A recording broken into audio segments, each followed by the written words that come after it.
This week at Bungie, August 26, 2021. This week at Bungie, where do we even begin? Ooh, that's a good way to start it. Tuesday was a big day. Really big. So big, in fact, that a little bit of the news ended up slipping into Wednesday. Many of you tuned in to watch every detail as it was revealed, but there was a lot to cover. Let's do a quick recap for the new lights out there. Yes, you're about to read an onslaught of links, but we couldn't possibly cover everything without turning this into something that looks like patch notes.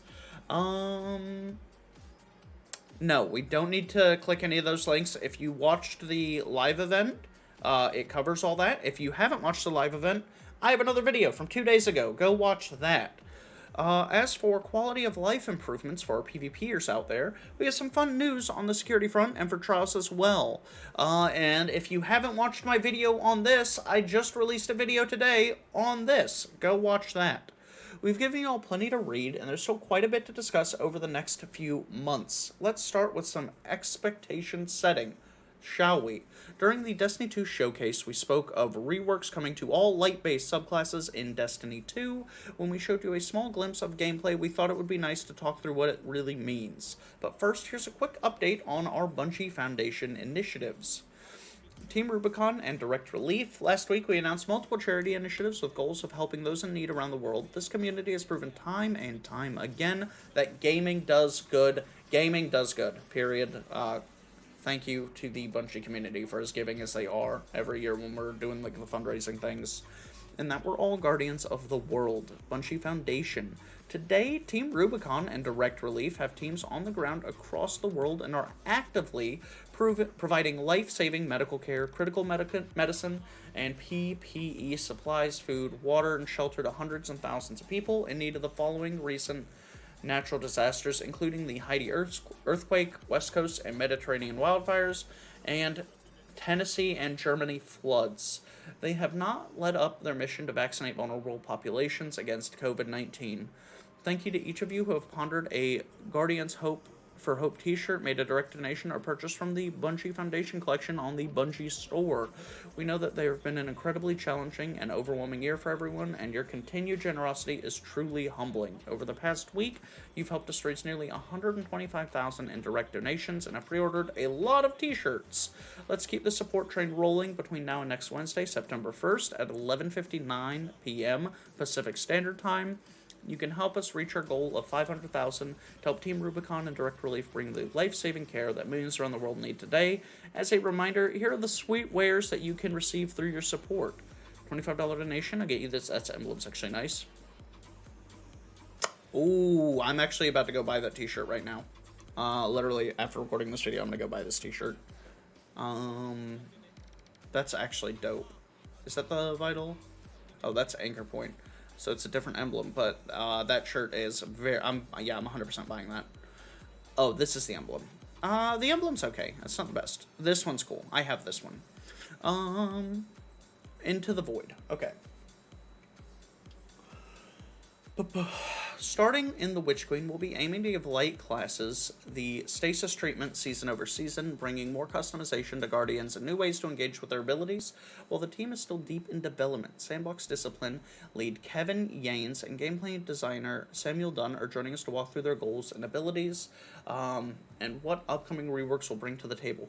Kevin Yanes is a super cool dude. He was on the Firing Line podcast probably like 2 months ago or so now. But he went very deep into talking about like the weapon balancing and the subclass balancing specifically. Straight to business. Throughout Tuesday's reveal, we watched you all react to the Witch Queen season loss and the 30th anniversary. Part of those reactions were the subject like subclasses and stasis aspects and fragments. I feel like before we move forward, we should rip off a band-aid. There will be no new darkness subclasses with the Witch Queen or through year 5. We made the call to refocus ourselves on light subclasses this year. As you'll see below, this doesn't just mean a port, but also new and exciting stuff too. Well, okay, so that's a little disappointing, but also, like, if they go in as deep with the light-based subclasses as they did the dark, I understand. There are no new stasis aspects and fragments arriving along with Season of the Lost. Similar to above, we wanted to focus on different initiatives instead of adding more to stasis. We feel like the subclass build variety is in a good spot. and is likely to benefit from tuning changes more than new stuff. To that end, we prioritize Season of the Lost Balance patch and another patch you'll hear about below, debuting with the 30th anniversary. Combat Reforged. Today you're going to take a quick tease on the feature we're calling Void 3.0, a new interpretation of the Void's subclasses and fantasies. In the coming weeks, you'll hear about the changes we're making to how players regenerate ability energy and how those changes are going to affect PvE and PvP with our 30th anniversary release, a few examples of changes in the pipe, a reduction to how many one-shot kill abilities are available in the Crucible, shifting super energy regeneration so players are rewarded for participating in combat versus waiting for a timer. Later in Year 5, we hope to share more info on an initiative the team is discussing internally right now, making ammo generation more deterministic and consistently paced experience across all activities. I hope what I'm describing here paints a clear picture. The game is evolving for the better. Destiny 2 is a living game, and as we head into our 5th year, we're looking at how we can evolve the sandbox you know and love, not only to create exciting new experiences, but better polished ones that haven't had much love since our launch in 2017. We've learned a lot over the years with the iteration of the sandbox, and we're hoping to apply those learnings through Year 5 and beyond. I hope you are all as excited about the future as I am. You gotta love Kevin. Brave New World. As you saw in our reveal event, we're going to do serious revamps to the existing light subclasses in Destiny 2. Our Void, Solar, and Arc subclasses and damage types have been in Destiny since the very beginning. In fact, some of the player fantasies and mechanics in Destiny 2 today are the same that debuted with Destiny 1 back in 2014. And while we've had refreshes in 2017 and 2018 with Destiny 2 and Forsaken, these subclasses have in some cases been left behind by the new power bar and build crafting goals of the game. To help solve that problem, we're going to take these subclasses back into the shop to retrofit, remix, and reinterpret the gameplay fantasies and mechanics by integrating them into the modern subclass experience. In Destiny 2 Beyond Light, we're introducing a new subclass system we dubbed internally as Subclass 3.0. The goals of Subclass 3.0 were to create an experience that gave players more customization akin to Destiny 1, while also meaningfully evolving that experience. To us, Destiny is best when build crafting, best in class action, a power fantasy all meet to create gameplay experiences you can't get anywhere else, which is true. Starting out in the Void, with Void 3.0, we're taking the subclasses you know and love and remixing them. That means adding new abilities and mechanics, ditching some of the old ones where it makes sense to do so, and spreading out existing ones to create enticing new combinations. Our hope is to retain playstyles you know and love today, and to create some exciting new ones that you didn't even know you wanted. We can't wait to see what you all think about these changes, and as always, we're going to be looking and responding to feedback. With that said and done, I'm going to bow out and let the team do the talking. Sam. Howdy everyone, I'm Sam Dunn, Abilities Designer on the Sandbox team. I'm here to dive into a little detail about what you can expect from Void 3.0. Oh, this is a lot. This is chunky. Jesus. Okay. As Kevin detailed above, we're in the process of updating Void, Solar, and Arc in the new Subclass 3.0 system used by Stasis, where you can pick and choose from a selection of super grenades and melees, aspects and fragments to craft cool and unique builds tailored around your playstyle. In the Witch Queen, you'll experience the first phase of this metamorphosis as you wield the powers of the Void in your fight against Savathun and her Lucent Brood. It's important to reiterate that this update will change things. Destiny 2 has evolved significantly in the 3 years since Forsaken, and we believe that the light-based subclasses need a shake-up to keep pace. Much of the Void gameplay that you know and love will continue to exist, albeit in a different form. A few things won't be returning, and there are some exciting new additions we think you'll have a blast with. To paint the picture of how we're approaching the Void 3.0 rework, here are our main goals. Preserve the strong existing power fantasies of Void. We want to focus on what makes the damage type fun to use, and give it a cohesive identity that can be felt throughout your subclass, while also adding sweet new toys that feel like a natural extension of your Void powers.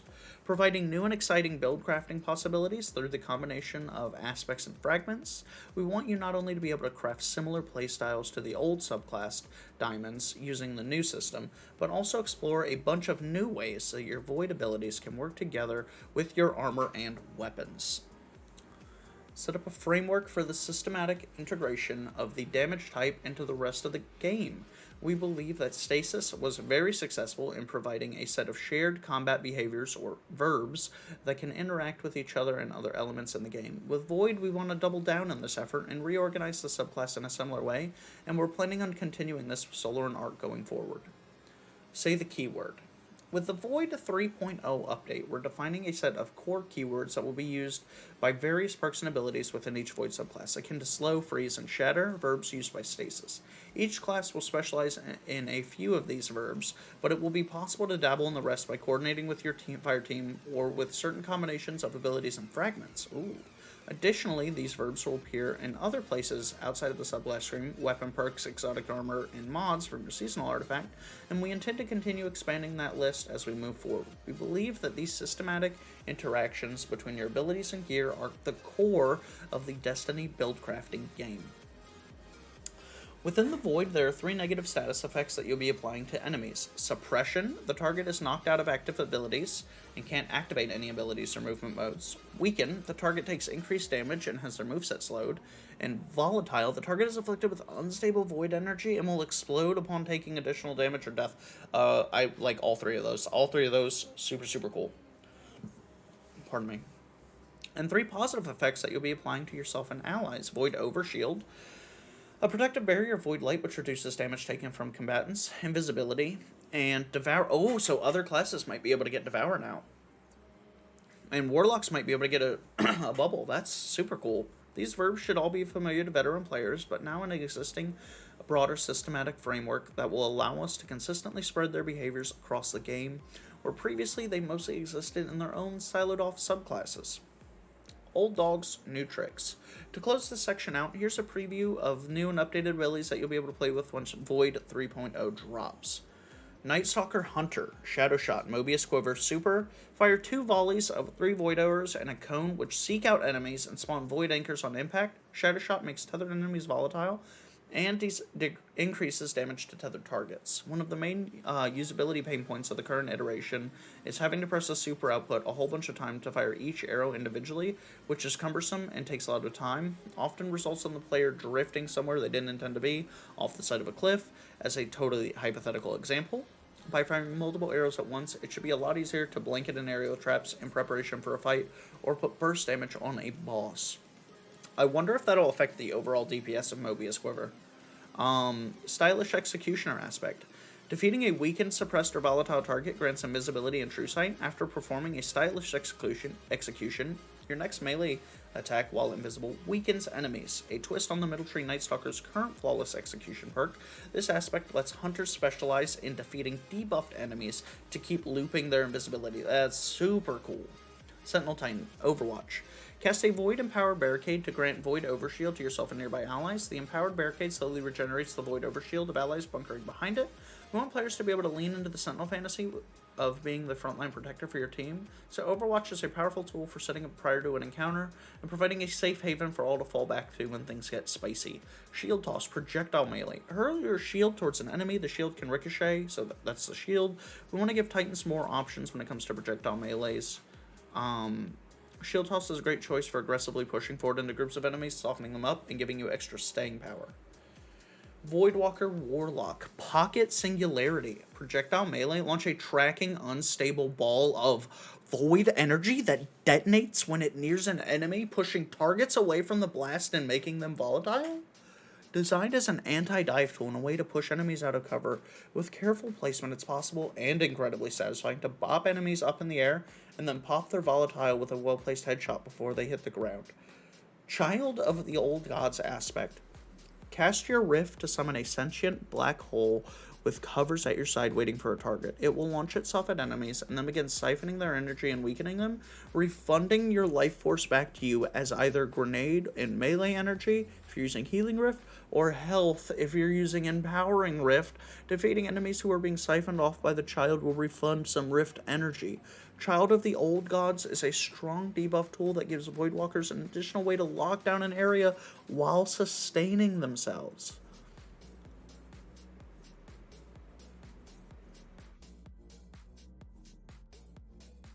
We hope that this preview sparks your curiosity and gets you thinking about your cool new Void builds. Have you ever wanted to run Spectral Blades, Vanishing Step, or Ward of Dawn Controlled Demolition, Handheld Supernova, and Devour? There are a lot of new possibilities, and as we get closer to Witch Queen, we'll be back in future TWAB to talk more about Super's Fragments and grenades you'll be mixing and matching. We're really excited about what we're cooking up and can't wait for you to get your hands on it. In the meantime, check out the new ability balance update that will release with Season of the Lost and Destiny 2 Update 3.3.0. Thank you for your time and see you soon. Twitch Prime rewards, if you have a Prime sub, or, Amazon Prime, that if you have Amazon Prime, firstly, sub to this channel. Secondly, free rewards here. So, Wardcliff Coil, an Ornament, a Sparrow, and a Ghost Projection. That's cool. Known issues. Okay. And that's okay. I'm super stoked about all of that. I'm super stoked about all of that.